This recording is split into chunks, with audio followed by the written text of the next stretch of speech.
Hello everyone, मैं पंकज कुमार आप सभी का फिर से स्वागत करता हूं। आज का जो हमारा लेसन है द लास्ट लेसन, ये क्लास 12 की फ्लेमिंगो बुक का फर्स्ट चैप्टर है। तो चलिए बिना देरी के इसको शुरू करते हैं। सबसे पहले अबाउट दी ऑथर। ये जो लेसन है ये अल्फोंस ड्यूडेट ने लिखा है और इनका जन्म 1840 में हुआ, 1897 में इनकी डेथ हुई। Alphonse Daudet was a French novelist and short story writer. Alphonse Daudet है वो एक फ्रांसीसी उपन्यासकार और लघु कथा लेखक थे। The last lesson is set in the days of the Franco Prussian war. और ये जो लेसन है, ये आखिरी जो पार्ट है, ये उस समय का है जब फ्रेंको और प्रेशियन के बीच युद्ध चल रहा था 1870 और 1871 में, यानी कि 1870 से 1871 के मध्य जो प्रशियन और फ्रेंको के बीच युद्ध चल रहा था, इन विच फ्रांस वाज डिफीटेड, जिसमें फ्रांस हार गया था बाय प्रशिया के द्वारा, लेड बाय बिस्मार्क, जिसका नेतृत्व बिस्मार्क कर रहा था। यानी कि बिस्मार्क के नेतृत्व में प्रशिया ने फ्रांस को हराया। Prussia then consisted of what now are the nations of Germany, Poland and part of Austria। और उस समय प्रशिया में जो ये कुछ हिस्से हैं ये शामिल थे जो अभी राष्ट्र हैं, अभी नेशंस हैं, जिसमें जर्मनी, पोलैंड एंड ऑस्ट्रिया थे। In this story the French district of Alsace and Lorraine have passed into Prussian hand. और ये जो इस स्टोरी के अंदर, इस कहानी के अंदर फ्रांस जो है वो अपने को दो ज़िले हार जाता है, जिसमें अल्सेक और लोरिन प्रशिया के हाथों में चले जाते। Read the story to find out what effect this had on life at school. क्या है जानने के लिए कहानी पढ़ते हैं और इसका असर स्कूल के जीवन पर क्या पड़ा, इसके लिए कहानी शुरू करते हैं। I started for school very late that morning and was it great dread of scolding। उस सुबह मैं स्कूल के लिए काफ़ी देर से रवाना हुआ था और मुझे डांट डपट पड़ने का सबसे अधिक डर था। Especially because M. Hamel and Thread said that he would question us on participles। और विशेष रूप से because क्योंकि M. Hamel जो थे उन्होंने कहा था कि वो हमसे पार्टिसिपल पर प्रश्न करेंगे। And I did not know the first word about them. और मैं तो इसका पहला शब्द भी नहीं जानता था। ये बात लेखक बताता है। For a moment I thought of running away and spending the day out of door. और एक क्षण के लिए मैंने भाग जाने का और घर से बाहर दिन गुजारने के बारे में मैंने सोचा। It was so warm so bright. और ये जो मौसम था ये गर्माहट से भरा हुआ था, स्वच्छ था, खिलखिली धूप उस दिन थी। The birds were chirping at the edge of woods. और जो जंगल के किनारे पक्षी चिरपिंग कर रहे थे, चहचहा रहे थे। एंड और in the open field back of the sawmill the Prussian soldier were drilling. और स्वमिल आरा मशीन के पीछे खुले खेतों में जो सैनिक थे, प्रशिया के जो सैनिक थे, प्रशियन सैनिक, वो ड्रिलिंग कर रहे थे, अभ्यास कर रहे थे। It was all much more tempting than the rule for participles. और ये सब पार्टिसिपल्स के नियमों की जो तुलना में अधिक आकर्षक लग रहे थे। बट लेकिन I had the strength to resist and hurried off to school. लेकिन मुझ में प्रतिरोध करने की जो क्षमता थी कि मैं स्कूल की ओर तेज गति से चल पड़ा। वेन जब I pass the town hall there was a crowd in front of the bulletin board. और जब मैं टाउन हॉल के पास से गुजरा तो नोटिस बोर्ड के सामने क्राउड थी, भीड़ थी। For the last 2 year all our bad news had come from there the lost battle. यानी कि पिछले 2 सालों में, लास्ट 2 ईयर्स, पिछले 2 सालों में जो हमारे जो बुरे समाचार थे वो यहीं पर आए थे। द लॉस्ट बैटल, हारे हुए युद्ध के। The draft the order of the commanding officer. और सेना के सिपाहियों की भर्ती के जो सैनिक के जो आदेश थे वो भी यहीं पर आए थे। एंड और I thought to myself without stopping. और बिना रुके मैंने मन ही मन सोचा, विचार किया, what can be the matter now, कि अब ये मामला क्या हो सकता है। देन फिर as I hurried by as fast as I could go. जब मैं उतनी तेज़ गति से जा रहा था जितनी तेज़ गति से मैं चल सकता था। The blacksmith Wachter who was there with his apprentice reading the bulletin called after me. और वॉक्टर जो लुहार है, वॉक्टर लुहार, वो अपने शिष्यों के साथ, अपने प्रशिक्षुओं के साथ, अपने अप्रेंटिस के साथ समाचार पत्र पढ़ रहा था। कॉल्ड आफ्टर मी, उसने पीछे से चिल्लाकर कहा, डोंट गो सो फास्ट बब, इतने तेज मत चलो बब लड़के, you all get to your school in plenty of time, अभी स्कूल पहुंचने में तुम्हारे पास काफ़ी पर्याप्त समय है।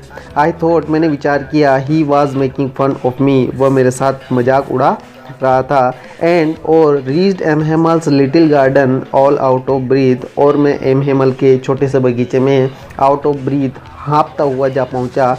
यूजुअली, सामान्यतया, when school began there was a great bustle, जब स्कूल शुरू होता था वहाँ अत्यधिक शोर शराबा और हलचलें होती थी।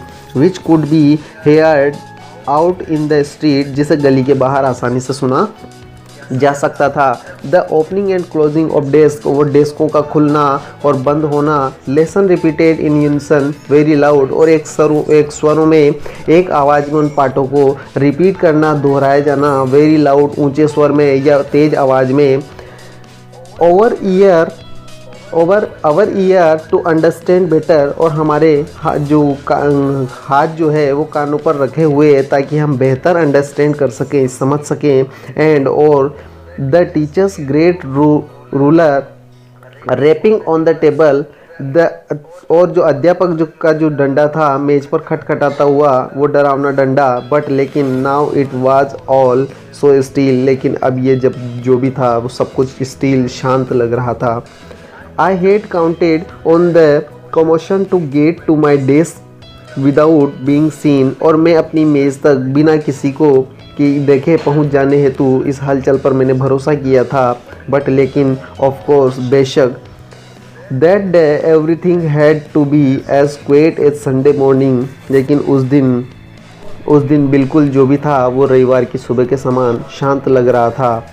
थ्रू द विंडो आई सा माई क्लासमेट, खिड़की से मैंने अपने सहपाठियों को देखा, ऑलरेडी इन देयर प्लेसेस, जो अपने नए स्थानों पर बैठे हुए थे। एंड और M Hamel walking up and down with his terrible iron ruler under his arm, और जो एम हेमल थे वो अपनी आर्म्स यानी भुजा के नीचे एक भयानक डंडे रखे हुए कक्षा में इधर उधर घूम रहे थे। I had to open the door and go in before everybody, और मुझे दरवाज़ा खोलना था और सभी के सामने मुझे प्रवेश करना था। You can imagine how I blessed and how frightened I was, और आप कल्पना कर सकते हैं कि मैं कैसा शर्मिंदा था और कितना डरा हुआ था। बट लेकिन नथिंग हैपन, कुछ भी नहीं हुआ। M Hamel saw me said very kindly, और एम हेमल ने मुझे देखा और बड़ी दयालुता के साथ बोले, go to your place quickly, कि अपने स्थान पर जल्दी से जाओ। लिटिल फ्रेंड, छोटे से friend, we were beginning without you, हम तुम्हारे बिना ही पाठ शुरू करने वाले थे। I jumped over the bench and sat down at my desk, और मैंने अपनी बेंच पर ऊपर से छलांग लगाई और अपनी डेस्क के पास जा बैठा। Not till then when I had got a little over my fright, जब मैंने अपने डर पर थोड़ा काबू पा लिया। Did I see that our teacher had on his beautiful green coat, और जब तक मैंने ये नहीं देखा था कि हमारे अध्यापक ने उनका एक सुंदर हरा रंग का कोट पहन रखा है। हिज फ्रिल्ड शर्ट, और उनकी वो जो जालदार शर्ट थी वो उन्होंने पहन रखी है। एंड और द लिटिल ब्लैक सिल्क टोपी, और उन्होंने काली सी एक रेशमी टोपी भी पहन रखी थी, ऑल एम्ब्रॉयडर्ड, जिस पर सभी तरफ से कढ़ाई का काम किया हुआ था। That he never wore except on inspection and prize days, और वह ये जो ड्रेस थी वह निरीक्षण के समय, पुरस्कार वितरण के दिनों के अलावा कभी नहीं पहनता था। बिसाइड, इसके अलावा, the whole school seem to strange and solemn, और जो सारा स्कूल था वो काफ़ी अजीब और गंभीर प्रतीत हो रहा था। बट लेकिन the thing that surprised me most was to see, लेकिन जिस किसी चीज़ ने मुझे सर्वाधिक आश्चर्यचकित किया था वह थी on the back benches that were always empty, और जो पीछे की बेंचों पर जो हमेशा खाली रहा करती थी, जो हमेशा खाली रहती थी। The village people sitting quietly like our self, और गांव के लोगों का हमारे ही समान चुपचाप बैठे होना उन बेंचों पर। Old Hauser with his tree concern had the former mayor, और ये जो बूढ़ा होसर था वो अपना तिकोना टोप पहने हुए था, और द फॉर्मर मेयर जो भूतपूर्व mayor and farmer post master जो भूतपूर्व पोस्ट मास्टर डाकिया एंड सेवरल अदर बिसाइड, और इसके अलावा दूसरे कई लोग भी वहाँ पर उन खाली बेंचेस पर बैठे हुए थे।